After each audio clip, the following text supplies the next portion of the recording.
शर्वादिपरमसाधकगुर्वानीताय कामपीठजुषे सर्वाकृतये शोणिम् अगर्वायास्मै समर्प्यते हृदयम्। शर्वादि परम साधक गुर्वानीताय कामपीठ जुषे सर्वाकृतये शोणिम् अगर्वायास्मै समर्प्यते हृदयम्।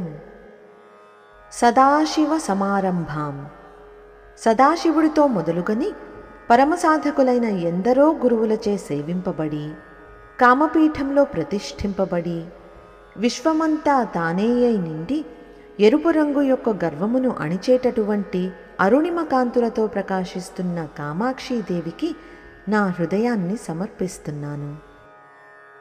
ఇప్పుడు మరొకసారి శ్లోకాన్ని చదువుకుందాం.